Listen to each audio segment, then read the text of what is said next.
Bem-vindos a mais um episódio do Capacete Podcast.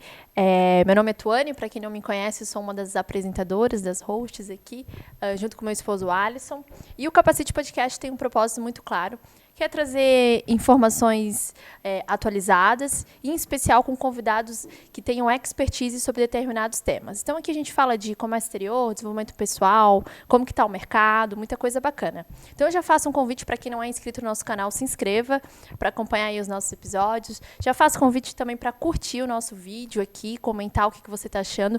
Isso ajuda o nosso material a chegar para mais pessoas e a gente cumprir aí realmente o nosso propósito, o nosso objetivo.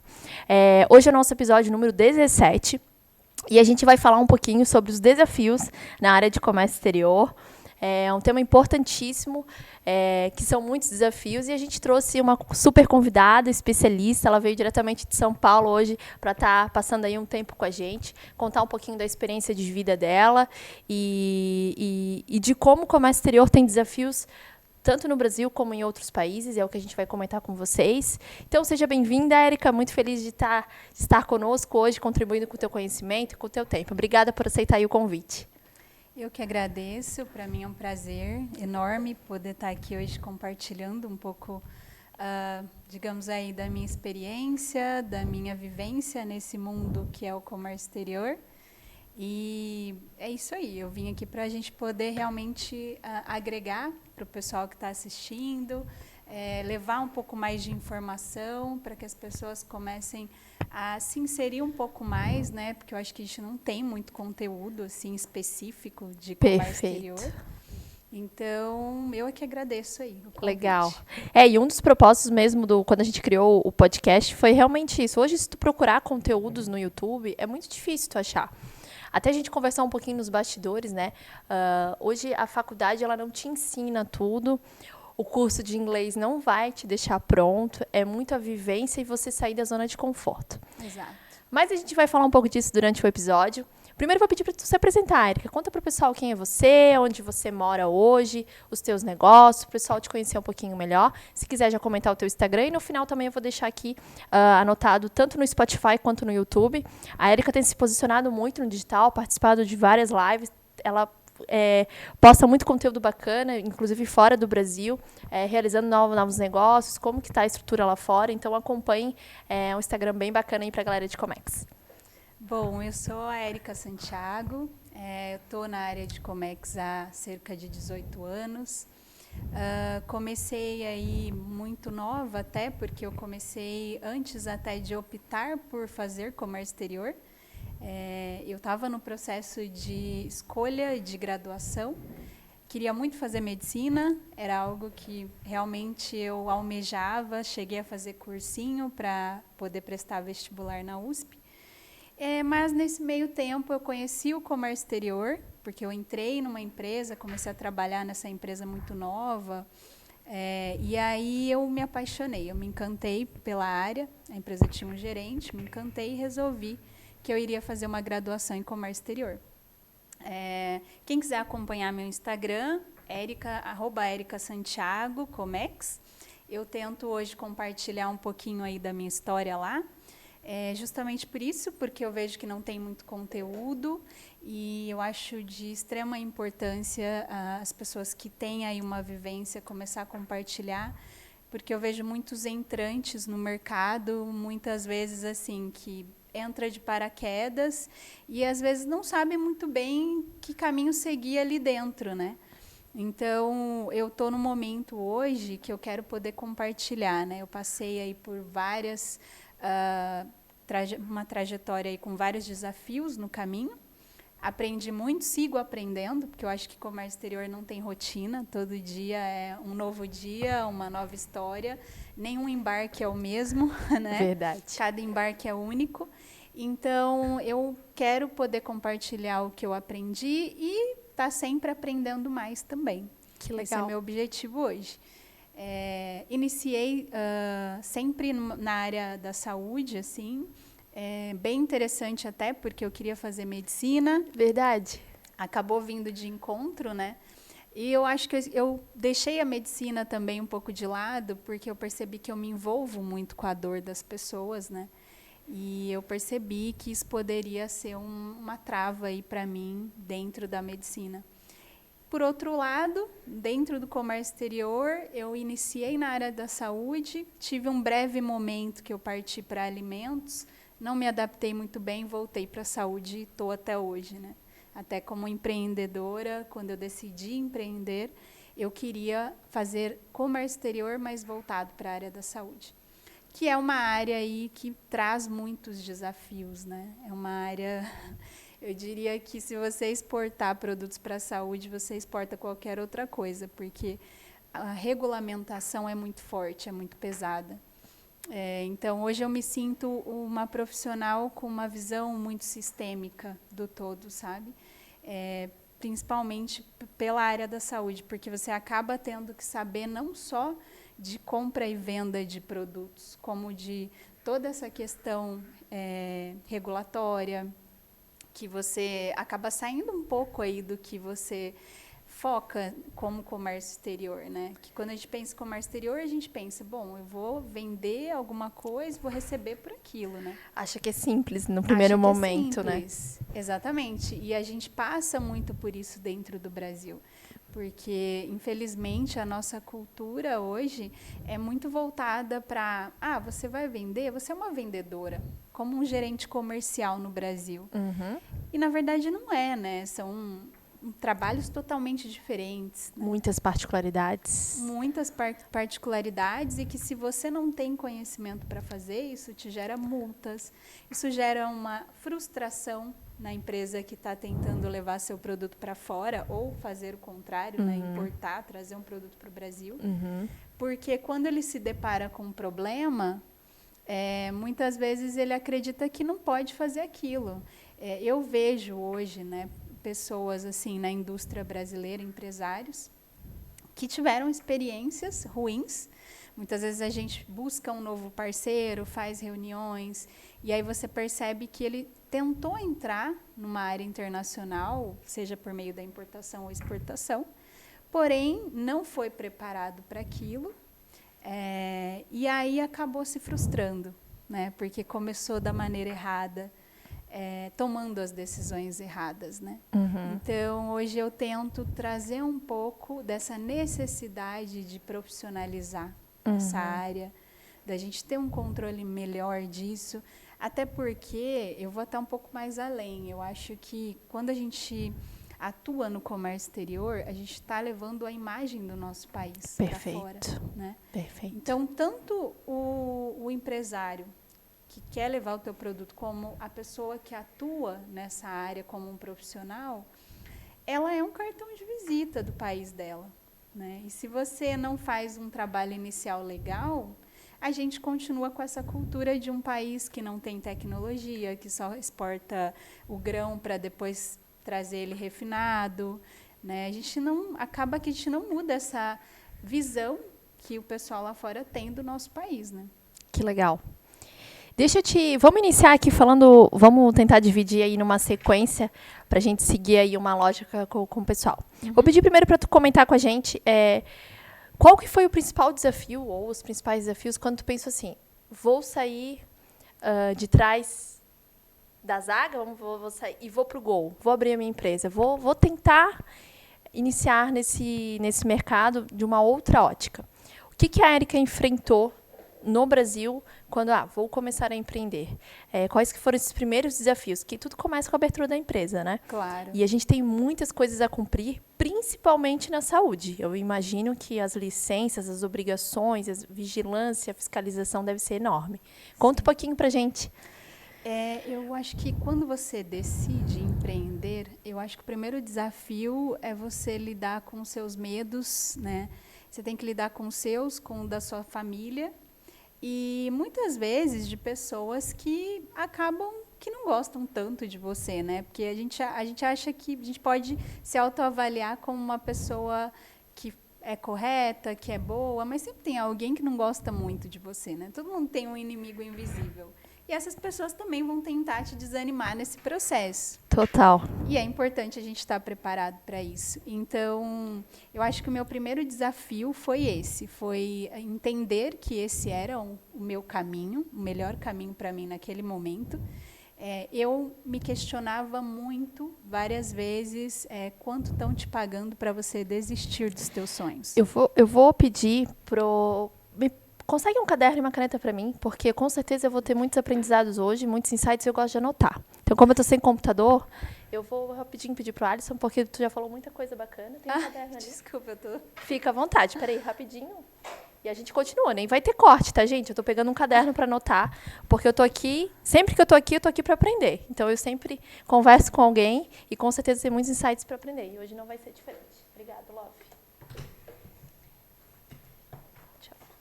Bora lá. Então, os primeiros desafios, no teu ponto de vista, é o próprio emocional das pessoas que estão próximas e tem muito mais pessoas, às vezes, torcendo contra do que torcendo vai dar certo e tudo mais. Sim.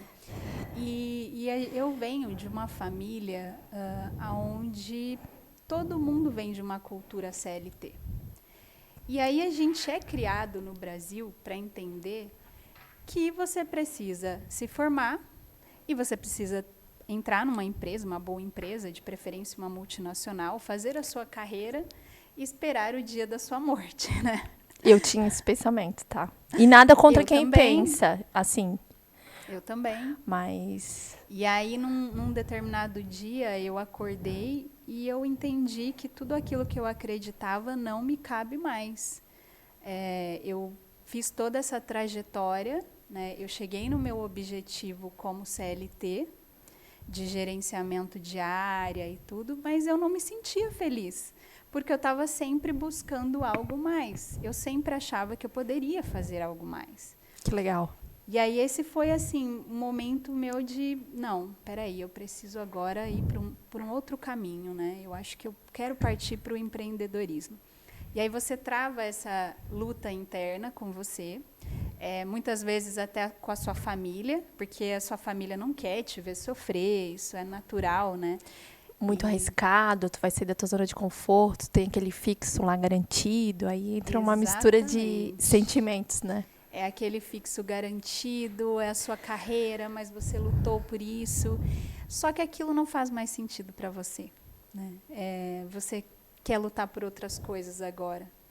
E uma coisa que eu sempre quis foi deixar um legado. Eu acho que isso é importante, muito mais do que ganhar dinheiro, sabe? Muito mais do que um cargo, do que me oferecerem um bom cargo. Eu queria deixar um legado. Top. E eu me encontrei muito no empreendedorismo, né? Hoje eu me sinto uma profissional muito mais capacitada. Eu desenvolvi áreas que muitas vezes eu não tinha muito conhecimento como CLT, porque você fica numa redoma, né? Principalmente no meu caso, que eu me especializei em negócios internacionais. Uhum. E quando eu parti para o empreendedorismo, eu tive que aprender um pouco de contabilidade, eu tive que aprender sobre gestão. A gente desenvolve outras habilidades, né? Exatamente. Saindo dessa zona de conforto, então assim, porque a gente é muito robô. Isso é o ser humano. Então, assim, todo dia fazendo a mesma coisa, até a gente faz o caminho para o trabalho, sempre a mesma rota. Então, eu acho que a partir do momento que tu sai daquela ótica, não tem como tu não se desenvolver. Exatamente. Que legal. E isso, para mim, assim, me levou para um outro mundo que eu estava buscando, sabe? Eu quero aprender mais, eu quero entender mais sobre isso. Então, esse eu acho que foi meu primeiro desafio. Aí, o que acontece? A partir do momento que você abre o CNPJ, vem os outros desafios, que são o desafio país, né? A gente mora num país onde não há um incentivo para o empreendedor, né? Empreender no Brasil é um ato de coragem. Então, você precisa acordar, acreditar no teu sonho e buscar. Perfeito. E eu tive que fazer isso, acordar. E teve momentos que eu quis desistir em função dos empecilhos que eu via, das dificuldades. Na legislação, e tributos, impostos que a gente tem que pagar. Impostos. O empreendedor, ele é um gerador de impostos, né? Então, você tem que gerar emprego, você tem que gerar imposto e você tem que fazer teu negócio acontecer, porque você tem que sobreviver daquilo. Então, eu me deparei com uma regulamentação muito mais forte, porque a minha área é a área da saúde. Imagino. Então, foram aí 1 ano e meio, praticamente, apenas investindo, sem ter retorno. Só para se adequar a operar nesse mercado. Só para se adequar. Então, assim, o nosso país, os nossos órgãos, eles exigem da gente uma infinidade de licenças, de documentos. Muitas vezes você tem que provar já que você tem uma área física, sendo que você não pode atuar. Você só vai poder atuar depois que você tiver todas as licenças. Ou seja, vai ter que pagar o armazém, a estrutura, sem poder movimentar cargas até você estar aprovado, apto. Então, você tem que ter um planejamento muito bom e você tem que estar muito focado no teu objetivo, senão você desiste. Infelizmente, eu acho que a nossa burocracia em empreender, ela é tão pesada que é por isso que muitas empresas não sobrevivem, né? Eu vejo muitas vezes pessoas que iniciam no empreendedorismo e elas, em um determinado momento ali, antes dos 5 anos, elas desistem. Né? Elas desistem, porque elas veem que elas estão só colocando dinheiro. E muitas vezes você, no meu caso, por exemplo, eu saí como CLT, eu saí do CLT e eu tinha um valor a investir. E esse valor tinha que se multiplicar nesse tempo. Eu tinha que dar conta daquilo, porque eu não podia realmente trabalhar, não podia atuar. Sim. Tanto que nesse período, eu cheguei a fazer eu já fazia, né, alguns trabalhos para algumas empresas, de intermediação de negócios, tanto para empresas no Brasil, como empresas fora do Brasil. E aí eu fazia algumas coisas ainda, enquanto eu conseguia estruturar toda essa questão burocrática de licenças, com vigilância, com Anvisa, bombeiros. Então, esse é um desafio, e a pessoa tem que estar preparada para isso. Emocionalmente, financeiramente. Exatamente. Desistir não era uma opção. Não era uma opção. Eu acho que nunca foi, na verdade, uma opção. Quando eu tracei esse objetivo, eu acho que ele foi tão bem pensado nesse tempo que quando eu falei eu vou, ou vai ou racha. Nada vai me parar. Nada vai me parar. Tanto que eu chegava em casa muitas vezes e eu me lembro que a minha mãe falava assim: filha, mas você não acha melhor assim você colocar seu currículo, né, no mercado? Você é uma boa profissional, você vai se colocar. Clientes assim da minha época de CLT do Brasil falavam: não, você mora em São Paulo, você é uma ótima profissional, é o coração do Brasil, é o coração dos negócios, você vai colocar seu currículo, alguém vai te contratar. E eu recebi propostas de trabalho sem colocar meu currículo no mercado. Eu imagino. E aí você tem que dizer não. E esse não, ele vai meio doído. Eu imagino. Porque você não sabe o que vai acontecer, né? Você não sabe se seu projeto realmente vai vingar, se você vai transpor todas essas barreiras. Mas eu coloquei na minha cabeça, eu tinha isso muito claro, e eu falei, não, eu vou passar por isso e eu vou chegar lá, é possível. E assim eu fiz. Que legal. E no início, eu iniciei praticamente sozinha, né? Então, eu fazia reuniões com órgãos regulatórios, porque muitas vezes os processos paravam, e eu tinha algumas pessoas que tocavam, especialistas, mas que, como era uma área muito específica, eu acabava tendo que me envolver, e eu era a maior interessada, que aquilo saísse muito rápido. Total. Né? E assim, para mim, eu acho que esses 2 pontos são muito importantes quando você decide empreender, sabe? Que legal. Que legal. Já vários insights. Eu acredito que o pessoal esteja gostando aí. Gente, comentem o que vocês estão achando.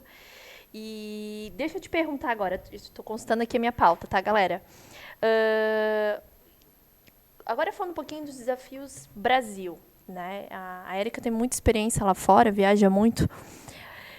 Quais que são os desafios dos olhos de quem está lá fora, olhando para o mercado do Brasil? O que tu sente, né? A gente tem quebrado barreiras, o Brasil está crescendo na exportação, né?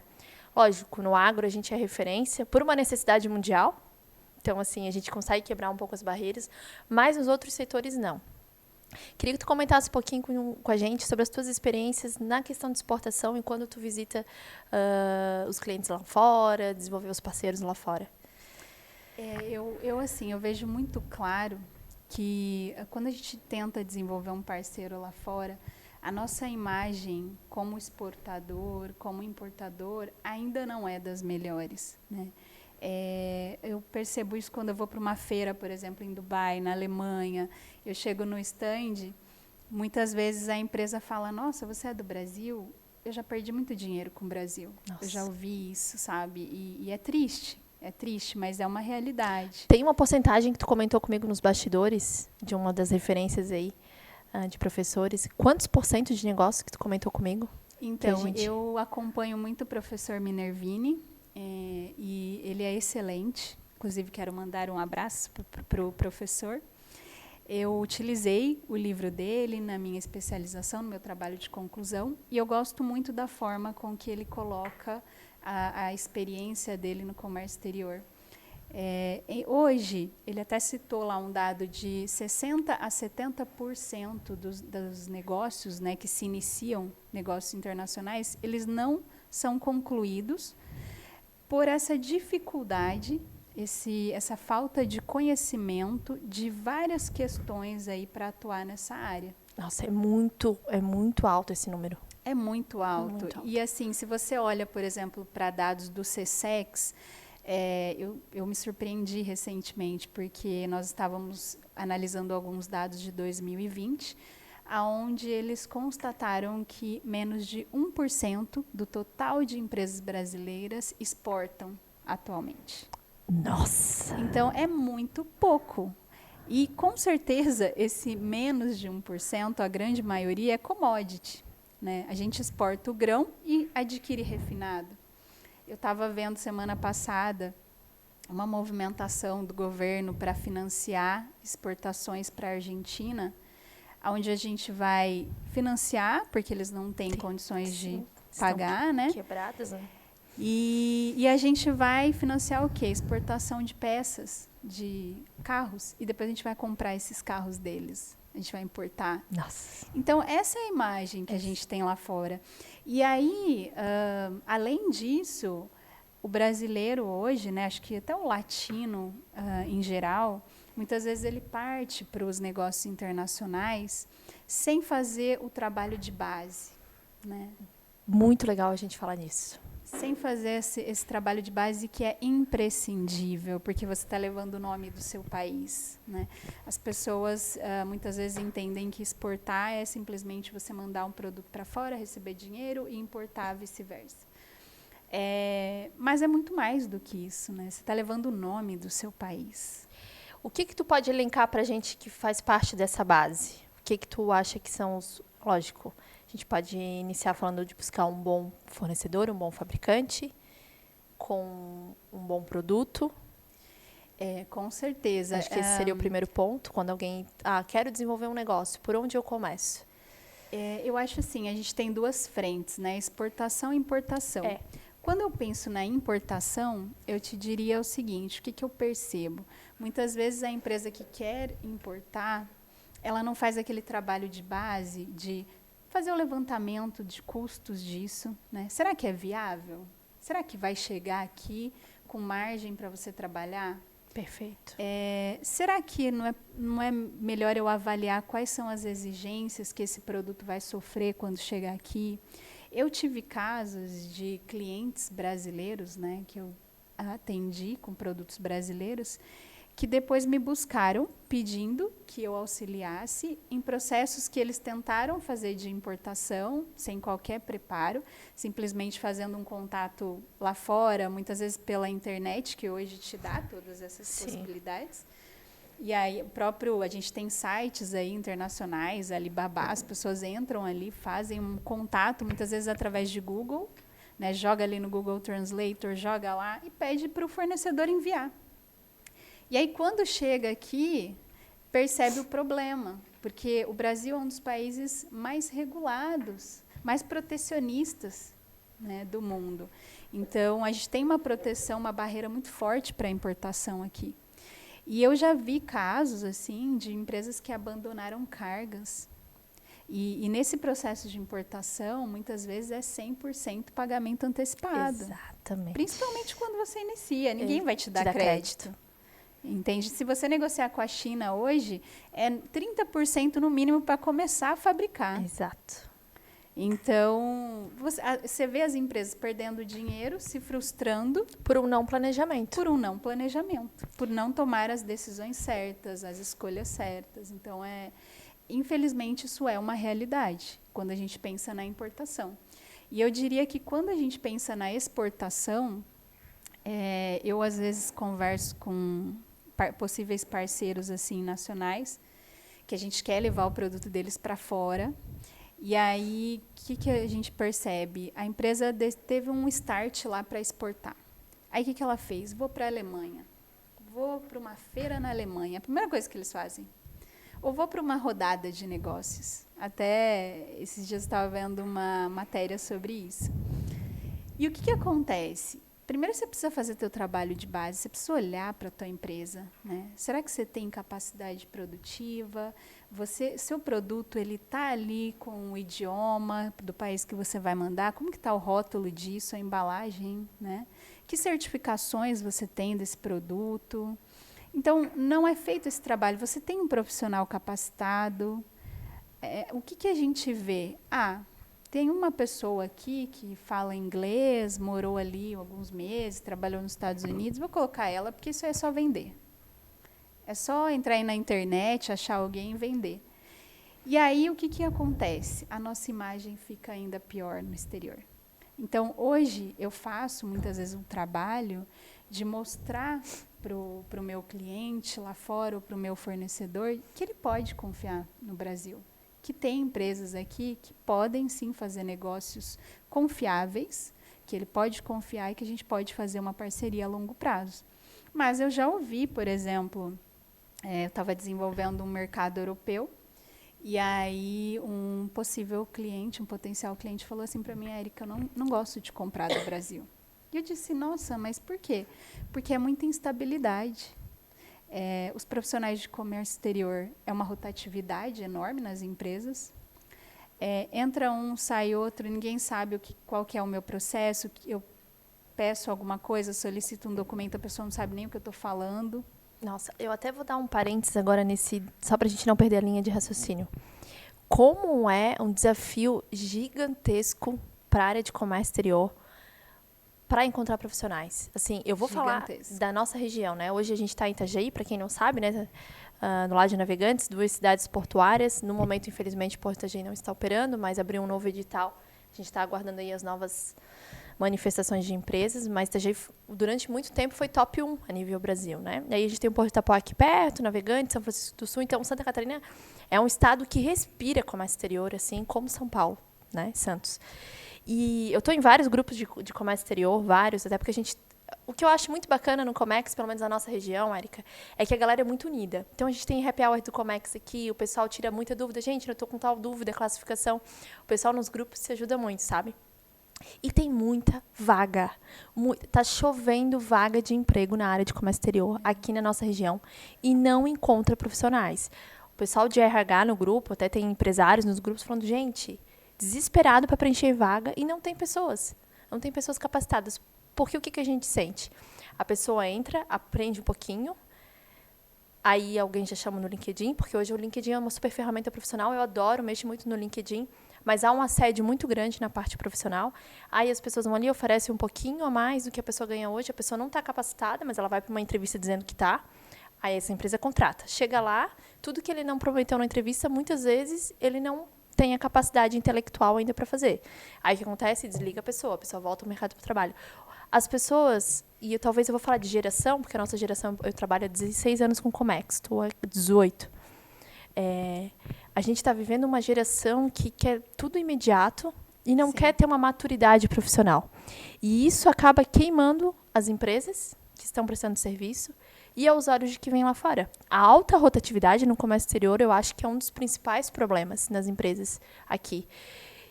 Ao nível das pessoas lá fora verem e te comentarem. Olha o quanto o problema que a gente está tendo. E assim, eu vou até um pouco mais longe, porque eu tive esse caso na Europa, recentemente tive um outro caso que foi no Panamá. Um cliente novo também, que procurou a gente, queria um produto e tal. Aí fizemos várias reuniões e ele falou para mim também, eu não gosto de comprar do Brasil, eu só compro da Europa e dos Estados Unidos. Aí eu disse para ele, então agora você vai comprar do Brasil. Eu vou mudar esse seu pensamento sobre o meu país. E ele me disse, eu tenho experiências muito ruins, a rotatividade é uma delas. O Brasil é sempre muito complicado para mandar produto. Hoje, assim, o que eu percebo? O profissional de comércio exterior, ele tem que ser um profissional que tem que entender de todas as etapas. Isso eu acho importantíssimo. Para ele poder entregar um trabalho de qualidade, um produto, e poder cumprir a expectativa que o cliente tem, sabe? Perfeito.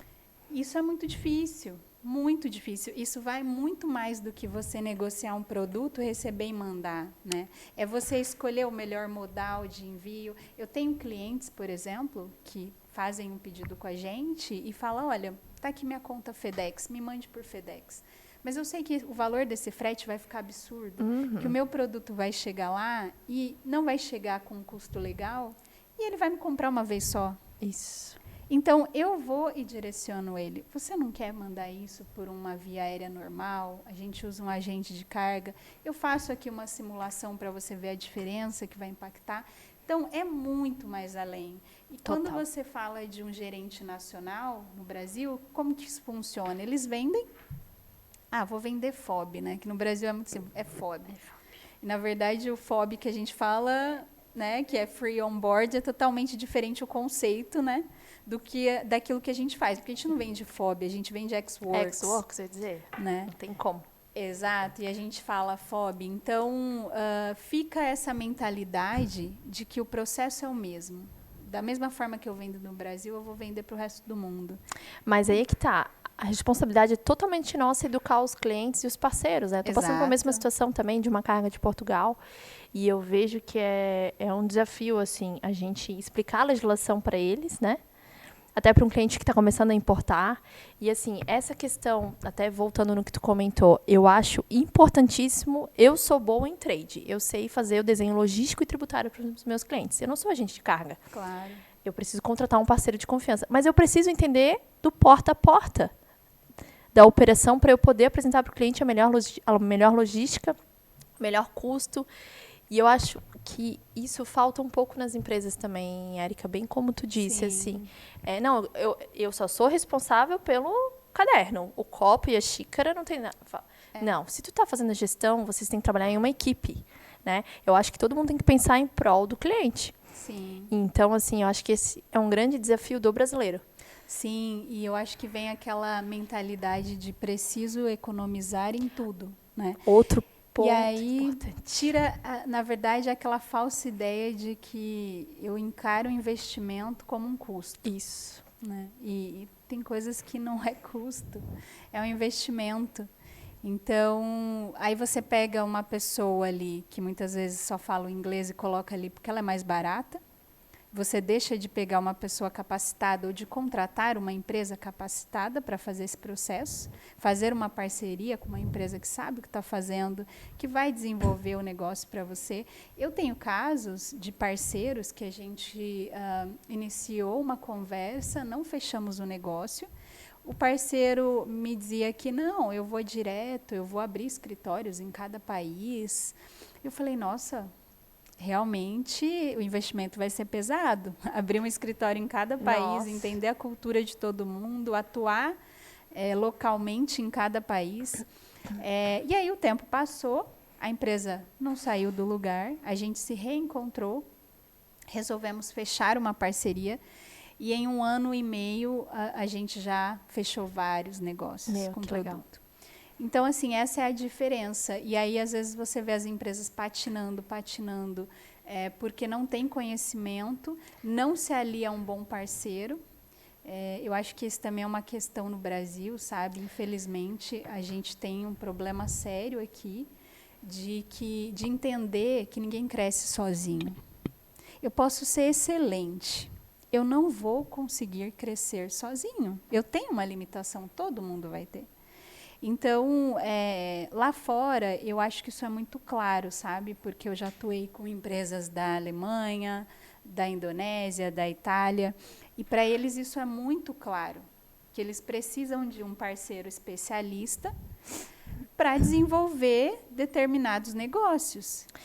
E a gente percebe isso porque eles são muito fiéis lá, né? A gente vê isso de quantas culturas que a gente conhece que não. Os caras estão 10, 15 anos com o mesmo parceiro. E aqui hoje a gente sente muito leilão. Sim. Ai, Tuane, eu pago isso se tu conseguir algo mais. Aí eu, né, por exemplo, poxa, eu corri aqui e bati preço. Daí ele vai lá e leva o preço. Ó, tem uma empresa batendo aqui. Então, assim, não tem uma fidelidade. E eu acho que é outra. É cultural isso já no Brasil. E lá fora não tem isso. A gente vê, meu Deus, empresas 10, 15, 20 anos. E, além de serem fiéis, te indicam para outros parceiros, outros players, outros amigos que estão começando a empreender. Então, isso é muito diferente do Brasil. A gente tem muito a aprender sobre isso ainda, né? Muito, muito. Eu acho que esse é um caminho aí que realmente a gente precisa traçar. Essa questão de indicação, eu tenho várias experiências nesse sentido. Eu, por exemplo, prestei um trabalho para uma empresa alemã que me indicou para outra italiana. O trabalho que eu fiz para a empresa da Indonésia foi uma indicação também. Que legal. Então, isso é muito comum lá fora, sabe? Essa questão que você colocou aqui. Eu preciso ter parceiros, né? Pensando assim na logística do comércio exterior. Eu tenho que ter um agente de carga, eu tenho que ter um despachante. No Brasil tem muito essa cultura de eu faço. Eu vou lá e faço tudo. Eu não preciso desse parceiro, eu não preciso desse trabalho, eu vou direto. Às vezes, esse negócio é tão enraizado que, às vezes, a gente se depara com empresas que você faz reunião e fala, olha, vamos exportar teu produto, nós temos interesse, nós temos total condição de pôr teu produto, porque ele vem de encontro com o mercado que eu já atuo. E aí você faz 2, 3, 4 reuniões, você fala com o diretor, com o gerente, com todo mundo na empresa, e, de repente, a empresa fala, a gente vai fazer direto. A gente vai fazer direto porque a gente consegue fazer. E aí passa o tempo, assim, você reencontra essa empresa. E aí, como é que tá? Não, tá tudo a mesma coisa. Estamos atuando no Brasil. Não, sim, porque a pessoa não tem condição de desenvolver. E ela não entende que se ela for com alguém, esse caminho vai acontecer mais tranquilo, mais suave, e todo mundo ganha, todas as pontas ganham, né? Tanto o cliente, como você que está fazendo o trabalho, como o fornecedor que está produzindo. E digo além, cada um foca na tua especialidade. Eu falo muito isso para os meus parceiros. Sua especialidade é desenvolver produto, é fabricar produto. A minha especialidade é colocar esses produtos no mercado internacional. E a especialidade do meu cliente lá na ponta é fornecer esses produtos para o hospital. Quando você entende isso de maneira muito clara, isso flui, sabe? Exatamente. Isso flui, acontece e todo mundo ganha. E todo mundo ganha. Infelizmente, a gente tem muito a aprender ainda nesse sentido, sabe? Esse é o verdadeiro comércio internacional, né? Eu acho que a gente precisa caminhar junto. Todos têm o objetivo de crescer, todos têm o objetivo de expandir. E por que não abrir cada vez mais a mentalidade para isso? Sim. E assim, além disso, buscar capacitar o seu time. Eu acho que agora, entrando um pouquinho na parte profissional, que a gente falou que é uma das dores, né? O desafio das empresas em tentar... Por que é tão difícil reter hoje, né? Acho que fica assim o pensamento. Qual que é a dificuldade? Um treinamento, deixar o funcionário valorizado, né? O colaborador, talvez remuneração, até como você falou dos sindicatos ali, né? Então, é um desafio muito grande a gente ter gestores e empresários pensando em toda a cadeia para que a operação funcione e que você não tenha essa rotatividade, que você não perca clientes, que você não perca negócios e não tenha esse número estrondoso aqui, gente, de 60% a 70% dos negócios que iniciam não concluem. Pense, olha a fatia de mercado que a gente está perdendo, né? Que eu digo nós, brasileiros, nós galera de Comex, empresários de comércio exterior, olha a fatia de mercado que a gente pode conquistar, que a gente pode mudar esse cenário do Brasil, de como é visto, de movimentar a economia, de gerar mais emprego, de abrir mais armazém, de abrir mais empresas, a gente ter mais concorrentes que sejam de alto nível, que a gente consiga aumentar essa alta performance e mudar essa cultura, né? Eu acho que essa que é uma grande mensagem. Exatamente. E eu acho que quando a gente pensa também, por exemplo, na importação, no processo inverso, né? Desenvolver um cliente lá fora e trazer esse produto para cá, a gente também tem essas responsabilidades de entender esse processo para que esse parceiro tenha uma boa experiência de negócios com a gente, né? Total. E muitas vezes as pessoas vão despreparadas, né, entram em contato, aí o parceiro lá fora entende que, nossa, o Brasil é o maior país ali da região, vou vender muito. Esse parceiro não sabe quais são as barreiras que esse produto vai ter que passar para entrar aqui dentro.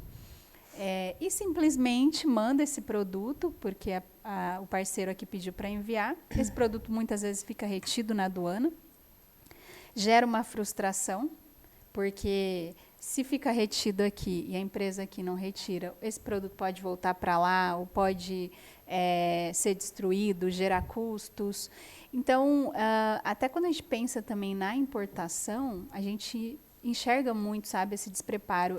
Falando um pouco assim da nossa empresa, quando eu decidi importar, a primeira coisa que eu tinha muito claro era... Ai, desculpa. Não, tranquilo, pode ir. A primeira coisa que eu tive muito claro eu preciso conhecer o processo de fabricação desse produto.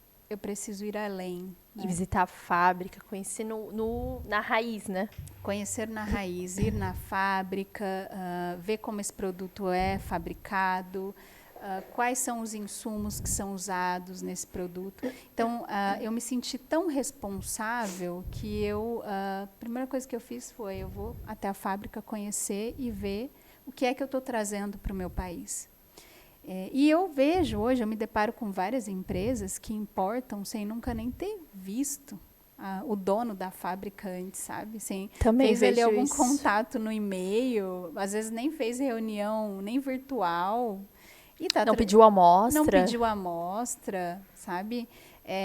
Eu tenho um caso, por exemplo, de uma indústria brasileira que iniciou um trabalho com uma empresa da Europa, trouxe um produto, já assinou um contrato lá para se comprometer com um volume gigantesco do produto, começou a trazer esse produto, colocou no mercado, aí o que acontece? Já tinha uma solução para aquela dor. Né? Que eu falo que hoje, olhando um pouco para a área médica, eu acho que isso vale até para outros produtos, quando a gente oferece um produto na importação, a gente está oferecendo um medicamento para uma dor.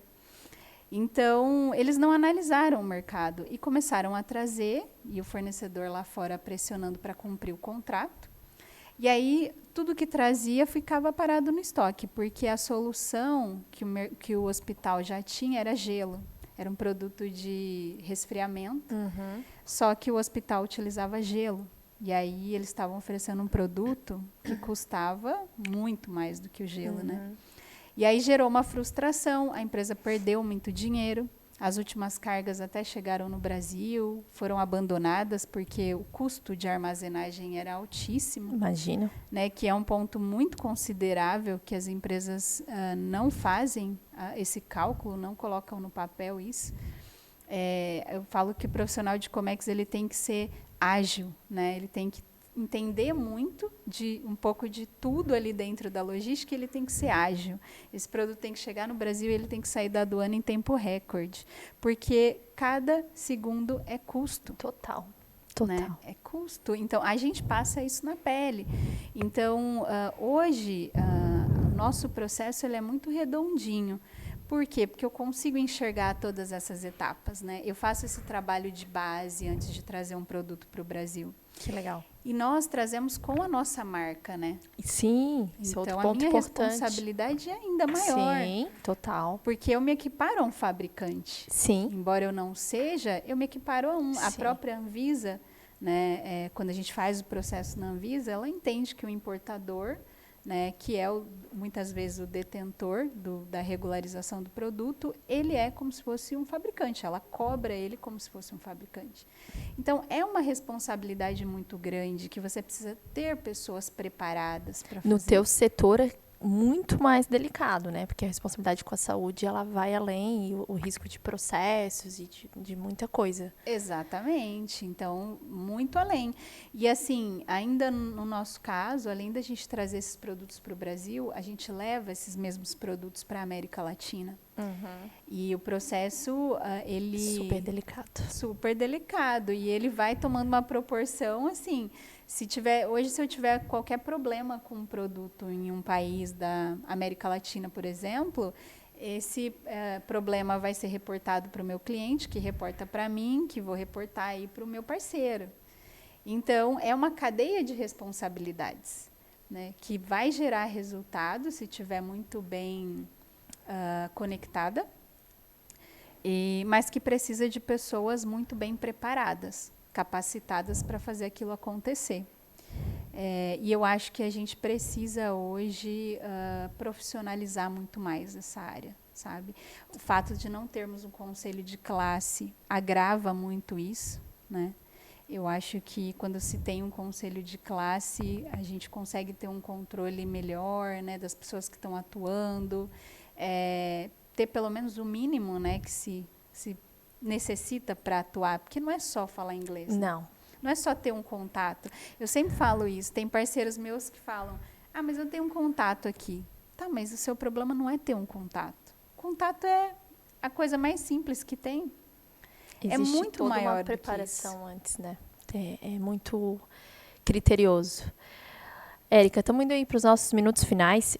Antes de eu te fazer uma última pergunta, vamos elencar aqui para o pessoal. A gente falou de tantos desafios e foi uma super live. É muito bom a gente reforçar isso, tanto para quem está começando quanto para quem já é da área, porque isso é muito atual. O Brasil é muito novo no comércio exterior também. Nós estamos engatinhando. Porém, nós estamos perdendo uma grande fatia de mercado e talvez perdendo bons colaboradores e talvez há uma salada aqui que a gente falou muita coisa.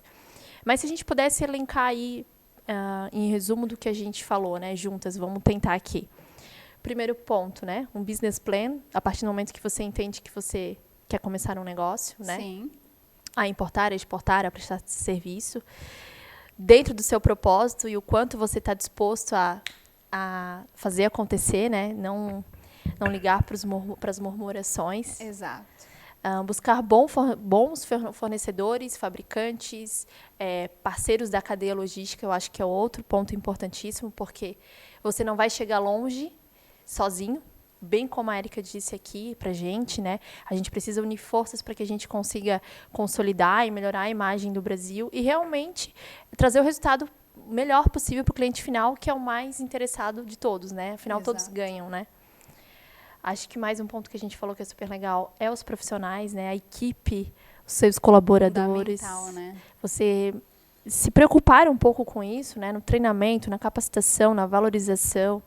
Eu não gosto muito da palavra motivação, porque eu acho que a motivação ela é algo muito montanha-russa, né? Às vezes você ir lá, até a gente gravou um podcast aqui com umas amigas de Itajaí, a gente fala que não é a cesta de fruta na cozinha que vai motivar o colaborador, Sim. Né?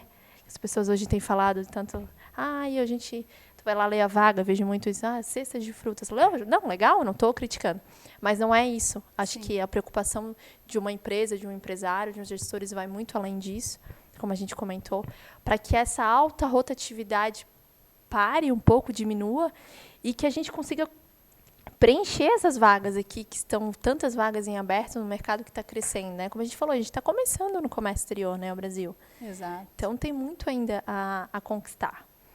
E, por último, e eu acho que é um dos principais pilares do que a gente falou aqui, é você montar o seu negócio baseado nos bom produto, no bom fabricante, bons parceiros, mas que você também consiga buscar pessoas que vão te ajudar a crescer e alavancar suas vendas, né? Claro. Porque, por exemplo, como a Érica mesmo falou, gente, desculpa que eu tô bem... Calma, um pico. Você pode acelerar suas vendas e alavancar os seus negócios quando você une forças. Então, Total. não é só o contato, não é só o inglês, não é só uma planilha de cursos, é isso tudo em conjunto, né, Érica? Exatamente. Até lá na empresa, a gente sempre fala que a gente trabalha para conquistar clientes que conquistam clientes. Né? E é isso, é você entregar o que o teu cliente espera para que ele possa te indicar para outros clientes que vão vir através de um cliente satisfeito. Então, isso é extremamente importante e a gente trabalha muito isso dentro da empresa e eu percebo que a gente consegue passar isso para o mercado, né? Porque grande parte dos nossos parceiros hoje, eles vêm dessas indicações. Que legal. Gente, que história bacana, que podcast legal. Aprendi muito, Érica. Vou te fazer uma última pergunta. Toma um pouquinho de água. Eu tô gripada também, não? Qual mensagem a Érica deixaria para todas as pessoas? Nós temos hoje 8 bilhões de pessoas. Nossa, Imagina que a mensagem que tu vai deixar agora vai aparecer nas notificações dos celulares, por e-mail. A pessoa vai ligar a televisão, vai estar lá o @ da Érica com uma mensagem. A pessoa vai ligar a televisão, vai ligar um rádio, vai ligar um podcast, vai ligar o computador, vai aparecer uma mensagem da Érica com o teu Instagram, com os seus contatos. Que mensagem tu deixaria para toda essa população mundial? E ela vai estar em vários idiomas, então pensa que é algo bem... Eu acho que, pensando um pouco aí nesse universo, né, que a gente vive hoje, eu vejo assim, tem muitas pessoas hoje nessa situação da qual eu cheguei um momento que eu disse, não, isso não me serve mais, eu quero mudar. Então, eu acho que se você está nesse processo de mudança, de questionamento interno, né, de não saber se fica, se arrisca, né, eu diria, acredite em você, né, faça o básico, porque hoje a maioria das pessoas não estão entregando o básico, né?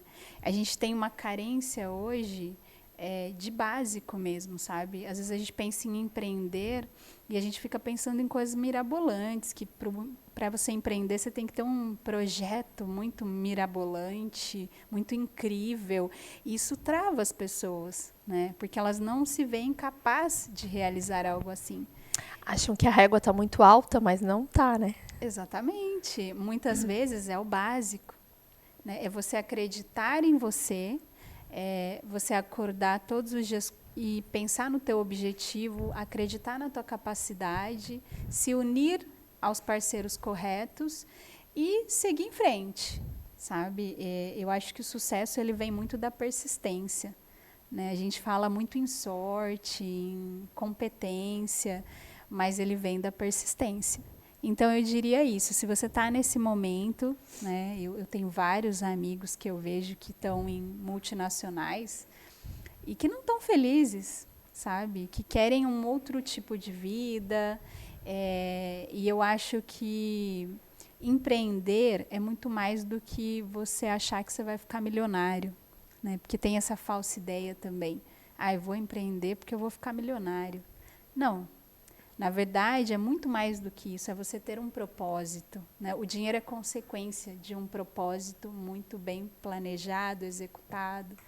Então, eu diria isso, não desista, né, se você está nessa fase, e esteja preparado, porque existem desafios, são muitos, mas nós somos capazes, né? Se você é uma pessoa que tem o seu propósito, vá em busca dele.